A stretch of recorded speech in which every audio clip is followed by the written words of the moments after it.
नमस्कार, आप सभी का स्वागत है यूथ अध्ययन के चैनल पे।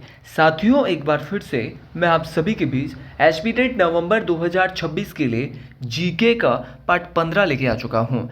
पार्ट 15 का जो पहला क्वेश्चन है कि चंबा की रंग महल की नींव किसने रखी। तो अगर बात करें चंबा के रंग महल की, तो चंबा का जो रंग महल है इसकी नींव चंबा के राजा उमेद सिंह के द्वारा रखी गई थी। ऑप्शन नंबर डी यहाँ पे बिल्कुल सही हो जाएगा। देखिए, चंबा की जो राजा है उमेद सिंह, इनके द्वारा चंबा के रंग महल की नींव रखी गई थी। अब क्वेश्चन पूछने वाला क्वेश्चन क्या पूछता है? क्वेश्चन पूछने वाला क्वेश्चन पूछता है कि चंबा के राजनगर में नाडा महल किसने बनवाया। तो जो नाडा महल है वो चंबा रियासत के किस राजा ने बनाया, तो वो भी आपके उमेद सिंह के द्वारा बनाया गया था। ये बात आपको डिटेल से याद रखनी है। साथियों, अगर मोस्ट इंपॉर्टेंट क्वेश्चन जो चंबा रियासत से पूछा जाता है वो क्वेश्चन पूछा जाता है कि जो चंबा रियासत है उसकी स्थापना किसके द्वारा की गई है। तो चंबा रियासत की स्थापना हुई है 550 ईस्वी में, और 550 ईस्वी में जो चंबा रियासत की जो स्थापना करी है वो चंबा के राजा मारू के द्वारा की गई है। इस बात को आपने डिटेल से याद रखना है।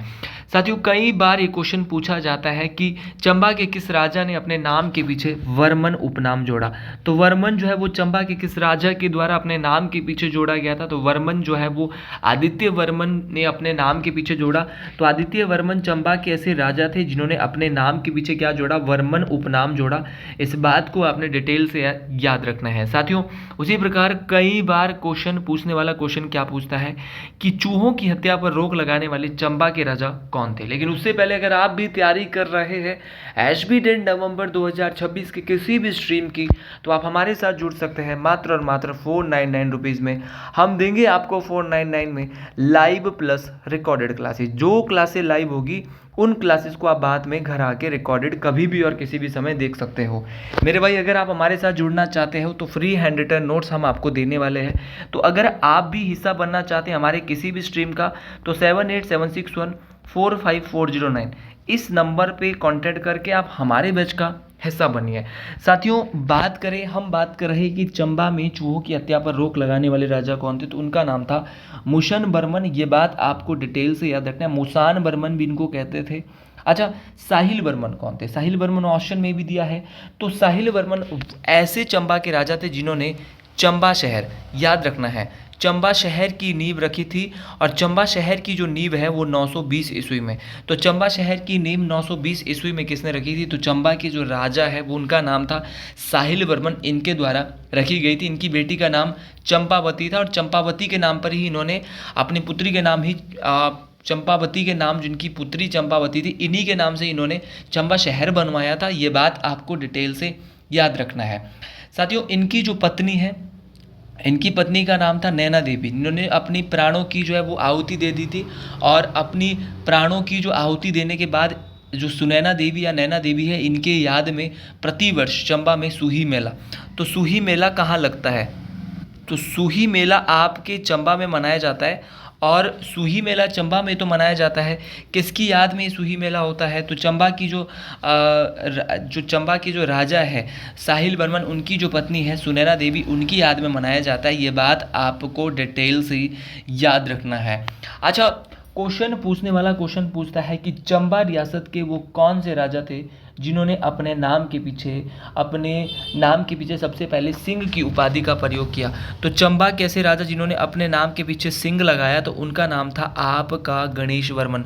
तो गणेश वर्मन ने अपने नाम के पीछे लगाया था सिंह उपाधि का प्रयोग किया। ये बात आपको डिटेल से याद रखनी है। और भी यहाँ पे नाम ऑप्शन में बहुत सारे नाम दिए हैं, लेकिन जिस क्वेश्चन से रिलेटेड हमने बहुत सारे क्वेश्चन पढ़ लिए हैं, इसीलिए हम अगले क्वेश्चन की ओर बढ़ते हैं। लेकिन एक रियासत, चंबा रियासत के अंतिम राजा कौन थे, क्वेश्चन ये पूछा जाता है। तो चंबा रियासत के अंतिम राजा थे लक्ष्मण सिंह। तो लक्ष्मण सिंह का नाम आपको जरूर मोस्ट इंपॉर्टेंट तरीके से डिटेल से याद रखना है। अगले क्वेश्चन की ओर बढ़ता है। अगला क्वेश्चन है कि पहाड़ों का वाराणसी किसे कहा जाता है। तो अगर बात करें पहाड़ों की वाराणसी की, तो पहाड़ों का जो वाराणसी है वो किसे कहते हैं। तो अगर बात करें पहाड़ों की वाराणसी की, तो मंडी को पहाड़ों का वाराणसी कहा जाता है। ये क्वेश्चन कई बार पेपर में पूछा गया है। उसी प्रकार आपका मिनी काशी और मिनी बनारस, तो मिनी काशी और मिनी बनारस के नाम से भी मंडी को ही जाना जाता है। ऑप्शन नंबर ए यहाँ पे बिल्कुल सही हो जाएगा। अब कई बार टेट परीक्षाओं में सीधे क्वेश्चन पूछ लिए जाते हैं। जैसे क्वेश्चन पूछा है कि हिमाचल प्रदेश में किसे मिनी स्विट्जरलैंड का दर्जा दिया गया है। तो मिनी स्विट्जरलैंड का जो दर्जा है वो खजियार को दिया है। अच्छा, खजियार कहाँ पर है? तो खजियार आपका चंबा में है। एक बार सीधा क्वेश्चन और बहुत ही बेसिक क्वेश्चन पूछा गया था कि हिमाचल प्रदेश के किस स्थान को मशरूम सिटी या खुम्ब नगरी, क्या बोलेंगे मेरे साथी? ध्यान से आपको सुनना है। कई बार ये क्वेश्चन पूछा है कि हिमाचल प्रदेश के किस स्थान को मशरूम सिटी या खुम्ब नगरी के नाम से जाना जाता है। तो मशरूम सिटी और खुम्ब नगरी के नाम से हिमाचल प्रदेश में सोलन को जाना जाता है। ये बात भी आपको डिटेल से याद रखना है। अच्छा, एक बार बहुत ही बेसिक क्वेश्चन पूछा गया था कि valley of grapes, Himachal Pradesh में अंगूरों की भूमि किसे कहा जाता है। तो अंगूरों की जो भूमि है वो आपकी रिब्बा घाटी को कहा जाता है। ये बात भी आपको डिटेल से, ये बात भी आपको मोस्ट इम्पॉर्टेंट तरीके से याद रखनी है। अच्छा, हिमाचल का अजंता किसे कहा जाता है। तो हिमाचल प्रदेश का जो अजंता है वो ताबो मठ को कहा जाता है। ये बात आपको ज़रूर याद रखनी है। एक बार बहुत ही बेसिक और बहुत ही इम्पॉर्टेंट क्वेश्चन पूछ लिया था कि हिमाचल प्रदेश में पीच वैली या आड़ू की घाटी के नाम से किसे जाना जाता है। तो पीच वैली के नाम से राजगढ़ सिरमौर को जाना जाता है। अच्छा, एक बार बहुत ही बेहतर क्वेश्चन मोस्ट इम्पॉर्टेंट तरीके से टेट में ही पूछा गया था। क्वेश्चन था कि हिमाचल प्रदेश में महर्षि के नाम से किसको जाना जाता है। तो हिमाचल प्रदेश में महर्षि के नाम से जो जाना जाता है वो जाना जाता है निकोलस रोरिक को। तो निकोलस जो रोरिक है इनको हिमाचल प्रदेश में क्या बोलते हैं। तो इन भाई साहब को हिमाचल प्रदेश में महर्षि के नाम से जाना जाता है। हिमाचल प्रदेश में किस व्यक्ति को कविराज याद रखना है भाई, कविराज के नाम से। तो कविराज के नाम से पंडित पद्मदेव, क्या बोलेंगे? पंडित पद्मदेव को कविराज के नाम से हिमाचल प्रदेश में जाना जाता है। इस बात को आपने डिटेल से, इस बात को आपने मोस्ट इम्पॉर्टेंट तरीके से याद रखना है। चलिए अगले क्वेश्चन की ओर बढ़ते हैं। अगले क्वेश्चन की ओर बढ़ते हैं कि पजोता आंदोलन किस आंदोलन का विस्तार था। अगर बात करिए पजोता आंदोलन की, तो पजोता जो आंदोलन है वो भारत छोड़ो आंदोलन का विस्तार था। ये बात आपको डिटेल से याद रखनी है। साथियों, अगर बात करें पजोता आंदोलन की, ये आपका भारत छोड़ो आंदोलन का विस्तार था। ठीक है, इस बात को मान लिया जाए। पजोता आंदोलन कब हुआ था। तो ये पजोता आंदोलन हिमाचल प्रदेश के सिरमौर जिले में 1942 के आसपास हुआ था। ये बात आपको इम्पॉर्टेंट तरीके से याद रखना है।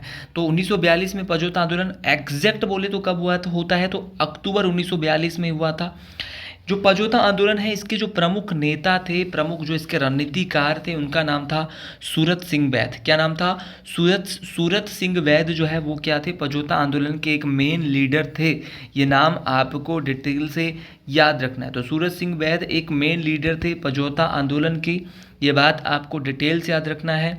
और यहाँ पर किसान सभा का भी गठन किया गया और भाई दो ना पाई दो, ये जो है वो जो है नारा भी जो है यहाँ पे दिया गया था इस आंदोलन के दौरान, भाई दो ना पाई दो। तो ये तमाम बातें आपको डिटेल से बेहतरीन तरीके से याद रखनी है। चलिए जी अगले क्वेश्चन की ओर बढ़ते हैं। अगला क्वेश्चन है कि किन ग्रहों का अपना कोई उपग्रह नहीं है। देखिए, ऐसे ग्रह जिनका कोई अपना उपग्रह नहीं है वो कौन से है। तो जरा आइएगा, किन ग्रहों का अपना कोई उपग्रह नहीं है। तो उपग्रह जो नहीं है वो देखो, बुध का भी अपना कोई सैटेलाइट नहीं है और शुक्र ग्रह का भी अपना कोई उपग्रह नहीं है। सौर मंडल की बात करें तो सौर मंडल या सौर प्रणाली की जो खोज है, इसको डिस्कवर जो किया था वो किया था कोपरनिक्स ने। सीधा क्वेश्चन पूछा जाता है कि सौर प्रणाली की खोज किसने की। तो कोपरनिक्स ने सौर प्रणाली की खोज करी थी। ये क्वेश्चन मोस्ट इम्पॉर्टेंट है। साथियों, क्वेश्चन पूछने वाला क्वेश्चन क्या पूछता है कि सूर्य के सबसे निकट कौन सा ग्रह है। तो सूर्य के सबसे निकट जो ग्रह है वो आपका बुध ग्रह है। ये बात आपको डिटेल से याद रखना है। साथियों, क्वेश्चन एक बार सीधा क्वेश्चन ये पूछा गया था कि बुध ग्रह सूर्य के सबसे नज़दीक है, सबसे निकट है, सबसे नियरेस्ट है मरकरी। लेकिन आप ये बताइए कि आपका ऐसा कौन सा ग्रह है जो कि सूर्य का चक्कर सबसे कम दिनों में लगाता है। बोले तो आपका जिसका परिक्रमण होता है रेवोल्यूशन पीरियड, ये सूर्य है। सूर्य का चक्कर, ऐसा ग्रह जो सूर्य का चक्कर गोल सबसे कम दिनों में लगा रहा है, तो वो है हमारा कौन सा, हमारा मरकरी, हमारा बुध ग्रह। बुध ग्रह सूर्य का चक्कर लगाने में मात्र और मात्र 88 डेज 88 दिन लगाता है। ये बात आपको डिटेल से याद रखनी है। अच्छा, शुक्र ग्रह की जब बात करते हैं, तो शुक्र ग्रह की बात करें तो यह ग्रह पृथ्वी का सबसे निकटतम ग्रह है और ये सबसे चमकीला ग्रह है। ये बात आपको डिटेल से याद रखना है। तो पृथ्वी के, सूर्य के सबसे निकटतम तो बुध, लेकिन अर्थ के सबसे नियरेस्ट ग्रह तो वो कौन सा है, आपका वीनस है, आपका शुक्र है। ये बात आपको डिटेल से याद रखनी है। साथियों, क्वेश्चन पूछा गया है कि सबसे चमकीला ग्रह कौन सा है, तो सबसे चमकीला जो ग्रह है वो भी हमारा कौन सा है, हमारा शुक्र ग्रह है। अच्छा साथियों, एक बार क्वेश्चन पूछने वाले ने क्वेश्चन क्या पूछ लिया था, क्वेश्चन पूछने वाले ने क्वेश्चन ये पूछ लिया था कि किस ग्रह को पृथ्वी की बहन कहा जाता है। तो पृथ्वी की जो बहन है वो किस ग्रह को कहा जाता है, या पृथ्वी की बहन, या फिर एक नाम आता है भगिनी ग्रह। क्या नाम आता है मेरे भाई, ध्यान से सुनना है, या तो आएगा भगिनी ग्रह या आएगा आपका पृथ्वी की बहन। तो पृथ्वी की बहन या भगिनी ग्रह जो है वो किस ग्रह को कहा जाता है, तो वो हमारा कहा जाता है किसको, हमारा जो कौन सा ग्रह हमारा शुक्र ग्रह है, इसको एल्डर सिस्टर ऑफ अर्थ कहते हैं या इसको भगिनी ग्रह भी कहते हैं। ये बात आपको डिटेल से याद रखना है।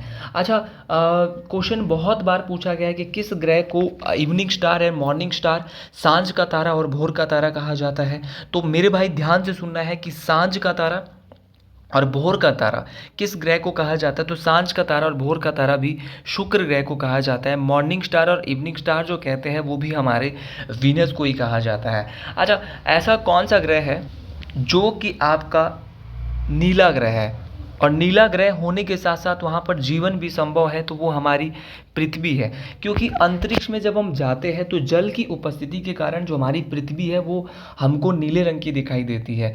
तो नीला ग्रह के नाम से, या ऐसा ग्रह जहाँ पर लाइफ है, जहाँ पे जीवन संभव है, वो हमारी पृथ्वी है। ये बात आपको डिटेल से याद रखनी है।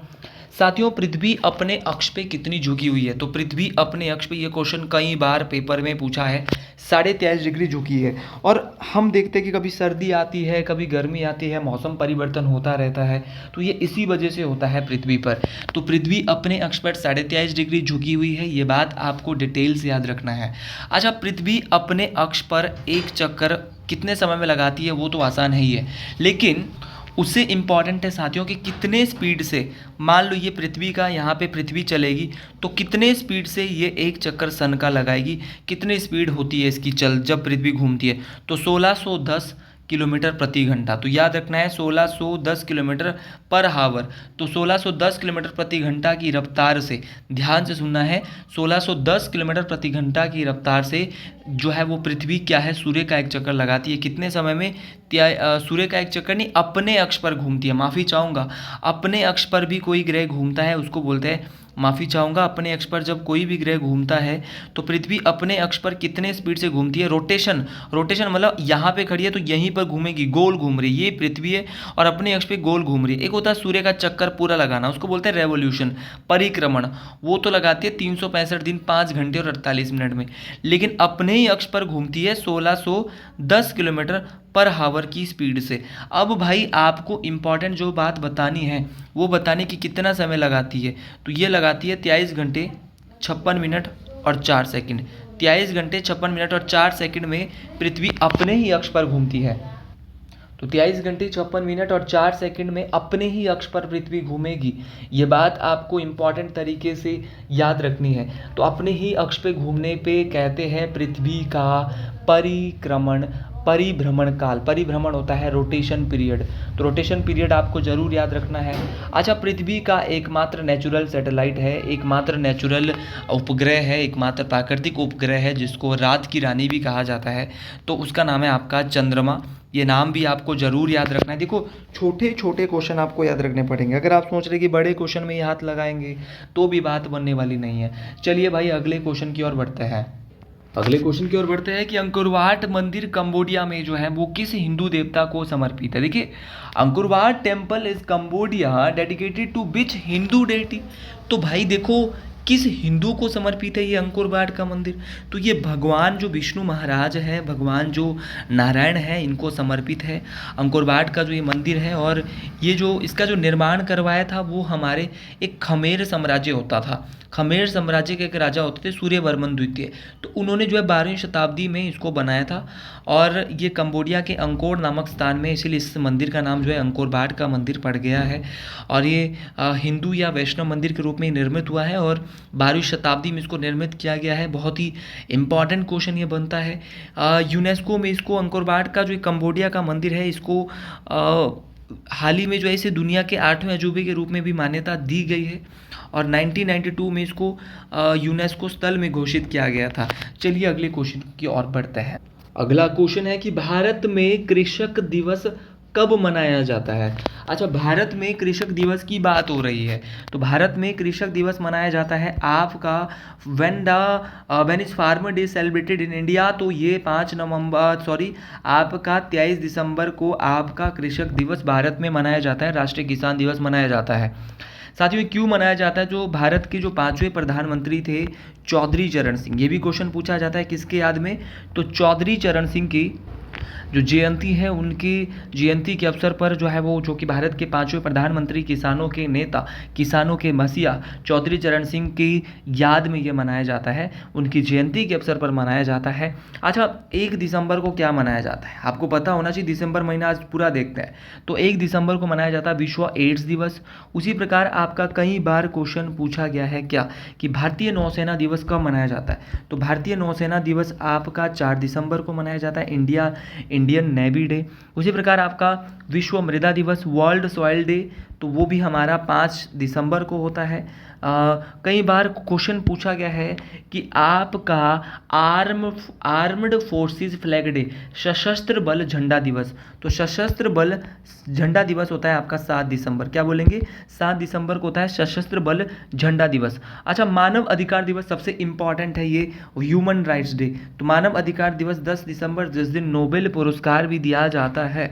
ये तमाम क्वेश्चन मोस्ट इंपॉर्टेंट है, ये क्वेश्चन पूछा जाता है। अच्छा, राष्ट्रीय उपभोक्ता दिवस कब होता है? तो राष्ट्रीय उपभोक्ता जो दिवस है वो हमारे 24 दिसंबर को मनाया जाता है। ये तमाम क्वेश्चन बहुत इंपॉर्टेंट है। अगले क्वेश्चन की ओर बढ़ते हैं। अगला क्वेश्चन है कि किस देश को दक्षिण का ब्रिटेन कहा जाता है? देखिए, which country is known as Britain of south. देखिए, दक्षिण का जो ब्रिटेन है ना, वो न्यूजीलैंड को कहा जाता है। ऑप्शन नंबर डी यहाँ पे बिल्कुल सही हो जाएगा। साथियों, इसको ब्रिटेन ऑफ द साउथ कहा जाता है।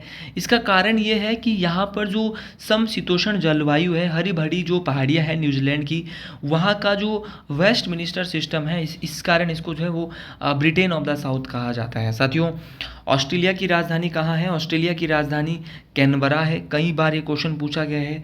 आपकी मलेशिया की राजधानी कहाँ पर है? तो मलेशिया की राजधानी कुआलालंपुर है। कहाँ पर है आपका? कुआलालंपुर। तो कुआलालंपुर में किसकी राजधानी? तो कुआलालंपुर में मलेशिया की राजधानी। उसी प्रकार आपका परीक्षा में क्वेश्चन पूछा जाता है कि इंडोनेशिया की राजधानी कहाँ पर है? तो इंडोनेशिया की राजधानी न्यू संतारा में है। ये बात आपको जरूर याद रखनी है। उसी प्रकार न्यूजीलैंड की राजधानी, तो न्यूजीलैंड की राजधानी आपकी वेलिंगटन है। कहाँ पर है? वेलिंगटन है। तो तमाम साथियों को आज की इतना ही। वीडियो अच्छी लगी है कमेंट बॉक्स में ज़रूर लिखें। जय श्री गुरु महाराज, हर हर महादेव।